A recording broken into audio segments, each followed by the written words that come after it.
جی اعوذ باللہ من الشیطان الرجیم بسم اللہ الرحمن الرحیم اللہم صل علی محمد وعلی آل محمد كما صليت على إبراهيم وعلى آل إبراهيم إنك حميد مجيد اللهم بارك على محمد وعلى آل محمد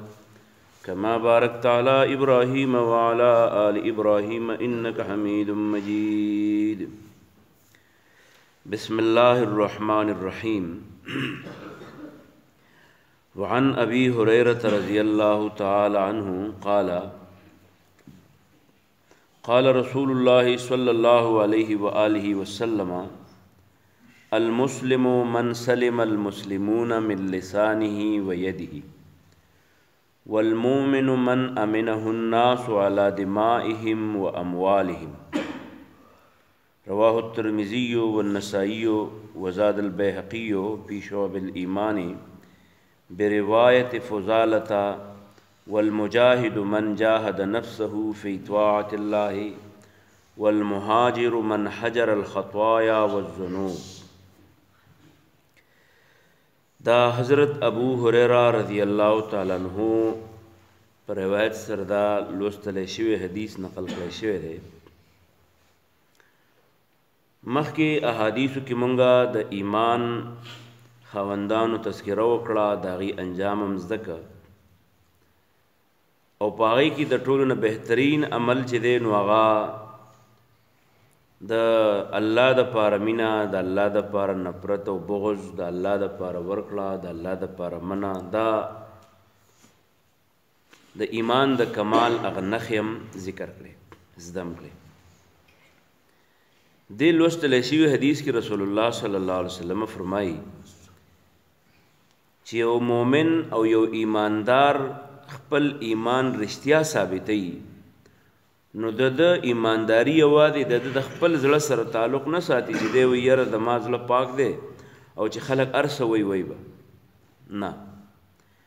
صحیح مومن او صحیح مسلمان هغه دی چې د هغه مسلماني او د هغه ایمانداري نور خلک هم محسوس کړي. په دې وجه په دې حدیث کې رسول الله صلی الله علیه وسلم فرمایي چې سچا مسلمان او صحیح مسلمان هغه سړی دی چې د کلی خلک دا محسوس کی چې دا داسې ایماندار سړی دی چې د ده د وجې نه زما مال محفوظ دی، دی زما په مال باندې لاس نشي راغدولی، د ده د وجې نه زما اینه محفوظ ده، دی ما وجلی نشي، زما مال او زما جان ته تکلیف نشي رسولی. یعنی صحیح مسلمان هغه دی چې د ده د لاس نه او د ده د ژبې نه نور مسلمانان محفوظ وي او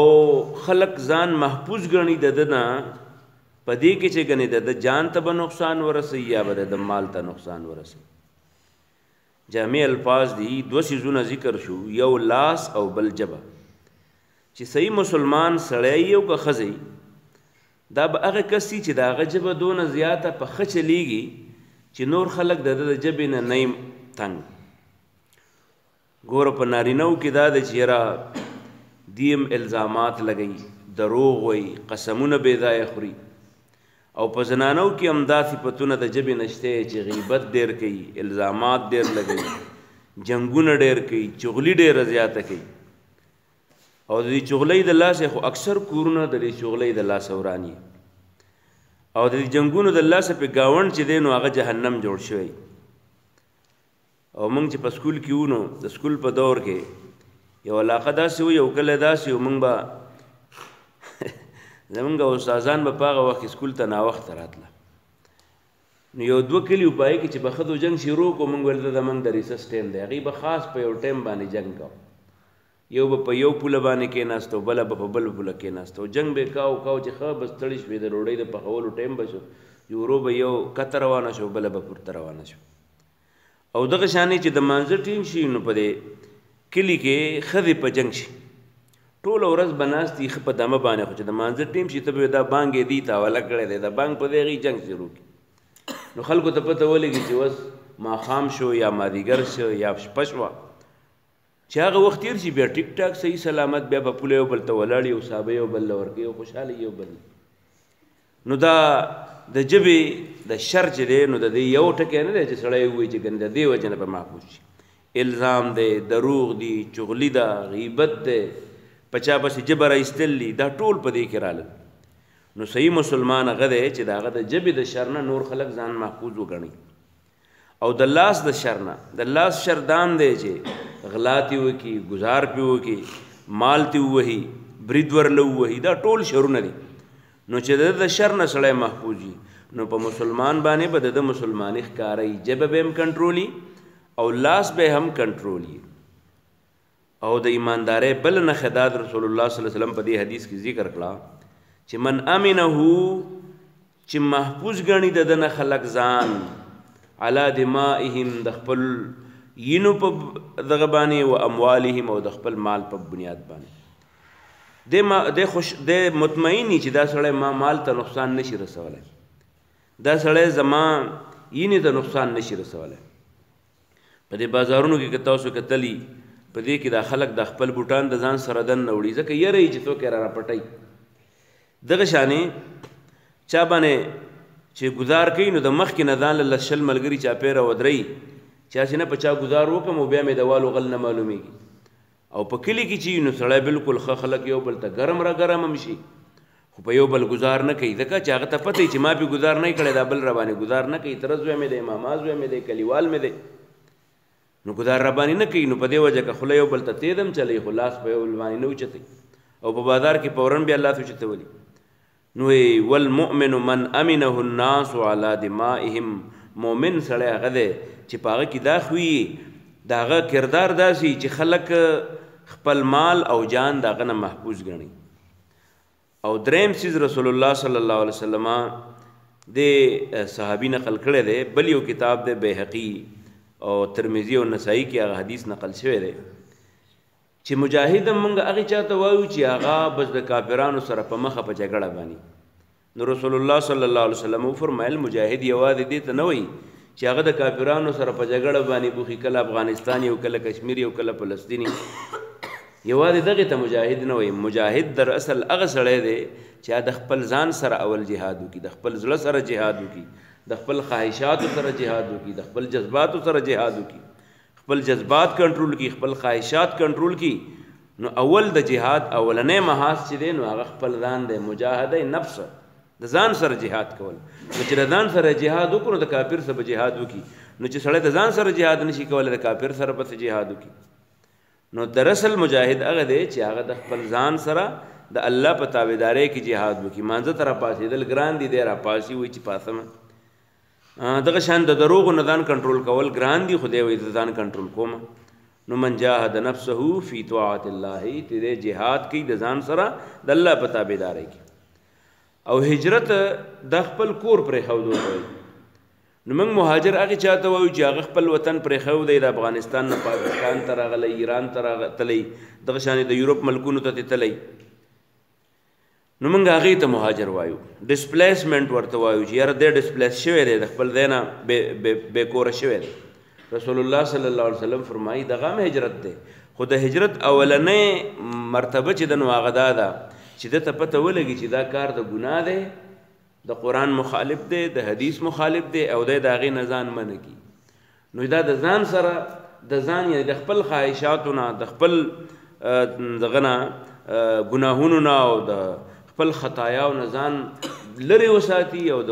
نو دا اصل کې مهاجر دی او د هجرت ثوابونه به دته میلاویږي. نو د صحیح مسلمان په نښو کې، د صحیح مؤمن په نښو کې دا څلور نښې ذکر شوې چې د ژبه به په کنټرول کړي، نمبر 1. دویم لاس به په کنټرول کړي، دی به په چا باندې بې وخته بې ځایه بې ځایه لاس نه اوچتوي. دریم دی به د نورو خلکو په مال کې ناحقه باندې دراندازي نه کوي، دخل اندازي به نه کوي. دریم څلورم د بل عزت چې دی او د بل هینه چې ده نو هغه به محفوظه ګڼي او په هغې باندې به لاس نه اوچتوي. څلورم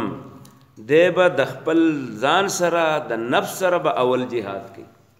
د خپل نفس د کنټرول کولو خواري به کوي. او شپږم نمبر خوی دا چې دی ګناهینی د ګناه د محفل نه به پاسي پته ورته ولګي چې دا کار یا د محفل کې خبرې د ګناه کېږي نو اول خو دې داسې وکړي چې دا محفل دی په خپله راوړئ قرآن کې الله تبارک وتعالی فرمایي چې کله تاسو ته داسې پته ولګېده چې په دې محفل کې اوس زه خپله خبره نشم ځای کولی نو اعوذ بالله ووایه او هغه محفل بدل که خو که نه کېږي نشي بدلولی هغه خلک په خپل ځان پسې نشي راړلولی نو دې محفل نه پاس او ځه تر څو چې داسې محفل نه راغلی چې دی پکې د الله ذکر نه شروع کړی تبلیغ خبره نه شروع کړي د قرآن حدیث خبره نه شروع کړي نو بیرته په دې محفل کې مه کښېنه نو که هغه ډله وي که هغه کلی وي که هغه حجره وي که هغه جومات وي خو چې کله خلکو داسې خبرې شروع کړي چې هغه د خلکو په عزت باندې د خلکو په مال باندې د خلکو د غیبت او په دې باندې لګیا شو نو بس ته دا محفل پرېږده او پاسه نو دغه شپږم نمبر چې دی نو هغه د هجرت خبره شوه چې هجرت اصل کې هغه دی چې سړی د ګناهونو او د خطایاو د محفل نه ځان بچ کړي او خپل ځان خپل ایمان محفوظ وګڼي په دې وجه رسول الله صلی الله علیه وسلم فرمایي چې هغه سړی چې هغه د چا د مال جان د هغې د وهلو په ځای باندې د هغې حفاظت کوي دې ته امانت وایي نو د مؤمن خوی بدایي چې په هغه کې به د امانتدارۍ خوی به پکې او بل دا چې کوم وعده کړي د چا سره نو وعده به ماتوي نه وی فرمایل چې د هغې سړي اډول ایمان نشته چې په چا کې د امانتدارۍ خیال نشته او د هغې سړي هېڅ دین نشته چې هغه د وعدو خیال نه ساتي او بیا رسول الله صلی الله علیه وسلم وفرمایل چې دا خوی نه په کوم سړي کې پیدا شي نو د ده اوس یقین دی چې او الله تعالی یو دی او محمد علیه السلام د الله پیغمبر دی ځکه دی بیا د الله د حکم او د نبی صلی الله علیه وسلم د تابعدارۍ خبره کوي نو وی فرمایل رسول الله صلی الله علیه وسلم چې چا دا وویل چې لا اله اشهد ان لا اله الا الله واشهد ان محمدا رسول الله نو په ده باندې به الله تعالی د جهنم اور بند کي حرام به کي اور باندې مخکې حدیث کې هم لوستي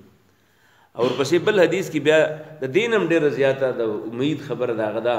چې یو سړی په داسې حالت کې مړ شو حضرت عثمان درنه فرمایي چې مړ شو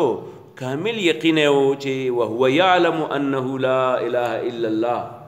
وان محمد رسول الله د هغه دا یقین و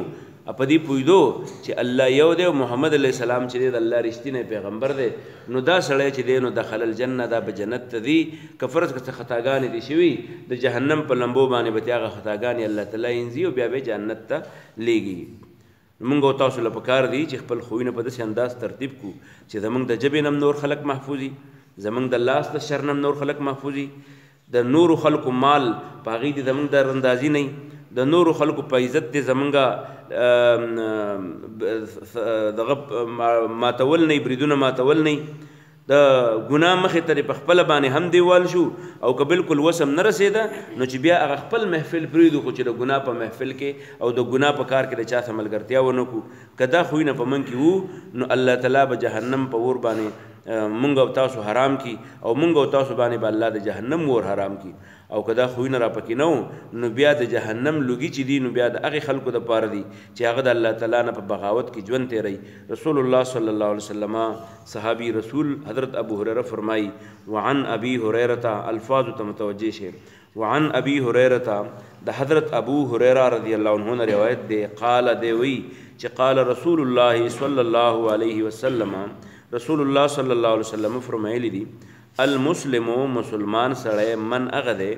سلما چې محفوظ یي المسلمون نور مسلمانان من لسانه د د ژبې د شر نه